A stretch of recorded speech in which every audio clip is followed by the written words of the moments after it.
So, ito na yung final natin guys, no?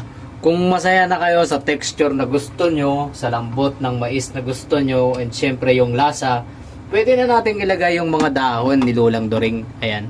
Kahit anong dahon yan guys. Anong tawag yan?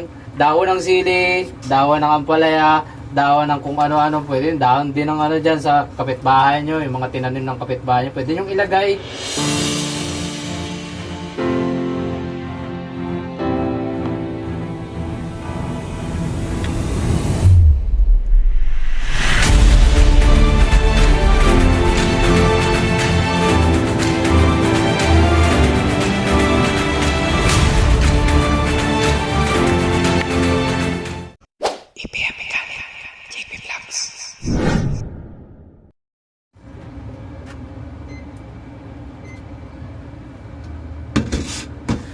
So yun guys, samahan nyo ako, magluluto tayo ngayon ng nilaras.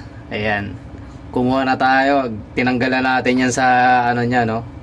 Sa ano bang tawag nila doon. Tapos dinurog na natin ng konti para mapalambot natin ng mabilisan. So, meron tayo ditong mais. Ito yung mga ingredients nya. Mais, luya, bawang, tsaka onion. So, kung hindi kayo mahilig kumain ng luya at bawang, pinuhin nyo siya ng maliliit. Tapos, syempre, nag-prepare din tayo ng chicken. Hindi ko alam kung anong part to, basta chicken. Kahit anong chicken, syempre, hindi mawawala yung Knorr cubes natin dyan, no? Yung Knorr cubes na pampalasa. The best yan para mawala yung mga masasamang panlasa ninyo sa buhay. And syempre, hindi kompleto ang nilaras kung wala tayo clemency. Ayan, clemency. Wala tayong ano sa probinsya kasi namin guys, hindi clemency yung nilalagay namin, no? Ang tawag doon, alugihib sa Marinduque. And siyempre, lagay tayo ng konting tawag diyan. Lagay tayo ng konting oil para makapaggisa tayo. And syempre, ang una nating ilalagay, baka hindi ninyo alam, luya. Kasi mas mabango ang luya once na fried mo siya na maayos. Hindi masarap ang luya kapag hindi siya yung medyo toasted type. So, luya. Lagay tayo ng luya. Hindi tayo master, no? Katulad ni na master. So, welcome nga pala ulit sa, once again sa ating cooking show. EPM Cooking Show. Sheesh. Fried natin ng konti. Ito lang yung luya natin. Hindi kasi tayo mahilig din ng yung sobrang Pero mas marami, mas mabango. And bakit luya? Kasi chicken nga yung ating sahog. Pwedeng kahit ano dyan. Pwedeng pig. Tawag dyan? Pork pala. Pwedeng pork. Pwedeng shrimp. Yung shrimp guys, depende rin sa inyo, no? Kasi mas malasa siya o di kaya crab. Tapos sa probinsya namin, alugihib yung pampaasim dito. Tapos syempre may kabuti. The best yan na tandem. Tapos yan, pag yung nag-light na yung color ng ginger natin, ilagay na natin to, yung ating bawang. Ayan. Sabi nila, mas mabilis daw maluto ang bawang, kaya dapat iuna yung onion, which is gusto ko kasi sunog yung mga yan. Kasi ayaw kong nalalasahan siya ng tawag diyan. Ayaw kong nalalasahan siya ng yung parang sariwa. Parang ang amoy niya. Medyo hindi maganda para sa akin yung amoy niya. Kaya maliliit din yung tirada natin ng bawang, no? Tapos yan, pag yung umamoy na yung bawang, total sabi nga nila na mas mabilis maluto yung bawang kaysa sa onion, lagay na agad natin to. Onion. Tapos yan, ikot-ikotin lang natin ulit. Ikot.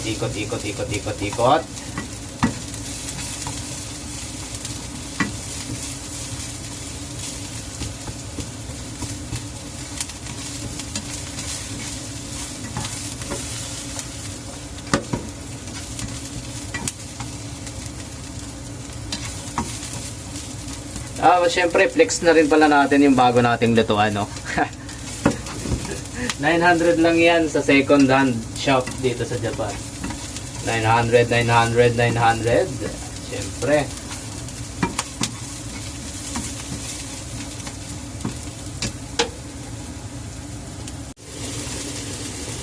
And tas pag naamoy na ninyo na yung ano, matapang na yung amoy ng sibuyas, luya, pwede na nating isagpang to ang ating chicken. Yun.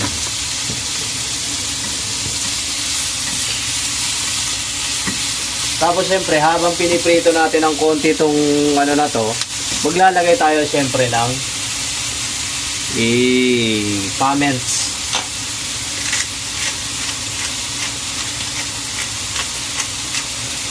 Mas marami, mas mabango. Mas marami, mas masakit. Sabi na mga tatanda. Ayan. Papulayin lang natin to guys, no? Iniwa ko lang nga pala siya sa medyo maliit lang. Kasi total ako lang din naman yung kakain.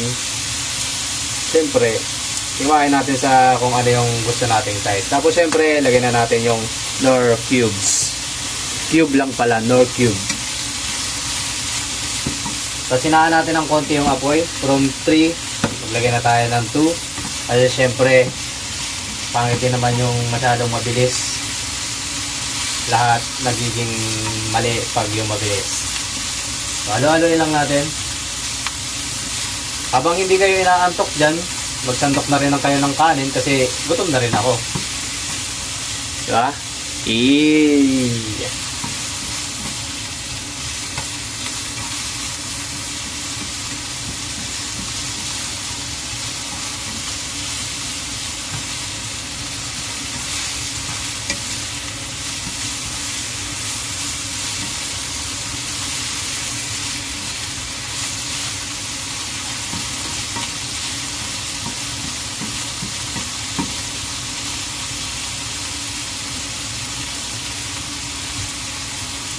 Tapos syempre, pumula na ng ganito.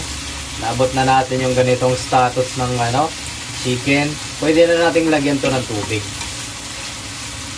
Lagyan na natin ng tubig. So nalagyan na nga natin ng tubig and syempre papakuluin lang natin to ng mga 5 minutes. Takpan natin tong chicken na to kasi baka lumipad pa. And syempre, kumulo na yung ating chicken. Hindi siya nakalipad kasi tinakluban natin siya. Yan, mga taga-tagkloban dyan. Pwede yan. Tapos syempre, huwag natin kalimutan yung pinaka main recipe natin. Mais. Iya. Lagyan na natin to, tapos pakuluin natin siya ng matagal na matagal. Parang 12,000 BC hanggang ngayon. Pakuluan natin. Yummy, yummy.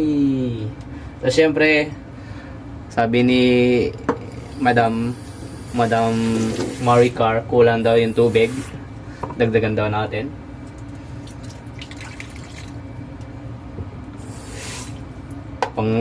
Siguro, pang 2 araw, 3 araw natin to. Straight, umaga, tanghalian, hapunan, tsaka, syempre, meron pa tayong dinner nun. Ay, hindi. Tawag diyan. Midnight snacks. Dami nun.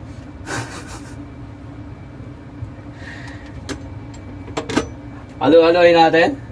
So, hindi na tayo pwede magtaklob kasi maliit yung takloban natin.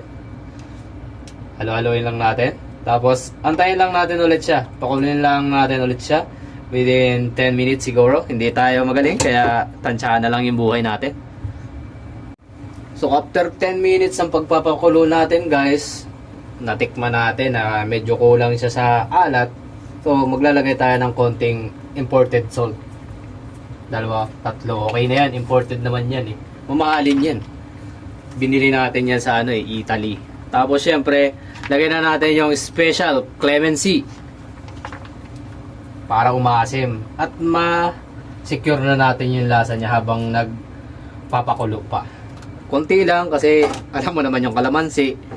Walang matamis na kalamansi. Yung jowa mo lang matamis dyan. Ay!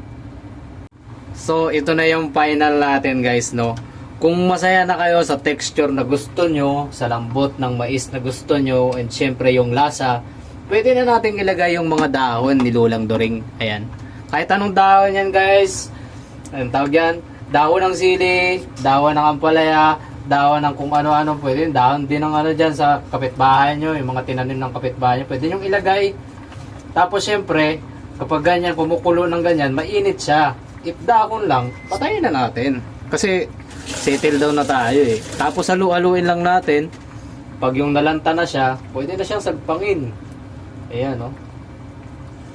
Pwede na nating ano yun yan. Okay na yan. Dahon lang yan eh. Luto na sa araw yan eh. Pag yung bagong kuha lang kay Lulang Doring, ay siya. Okay na yan. Pwede na yan. Katalo na yan.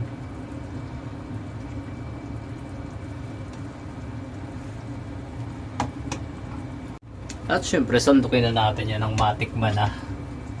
Ng matikman ang loto ni Idoling. Ayan o. Sarap!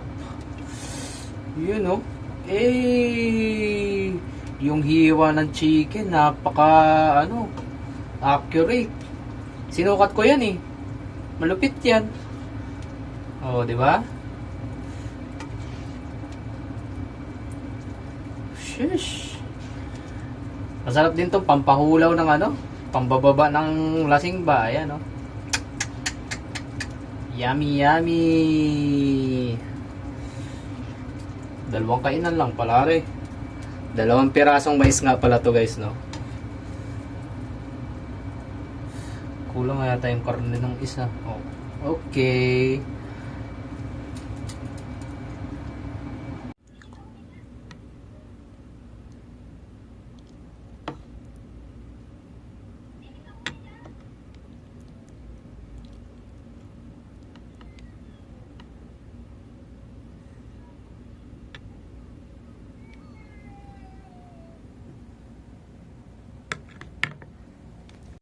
IPM Mechanic, JP Vlogs.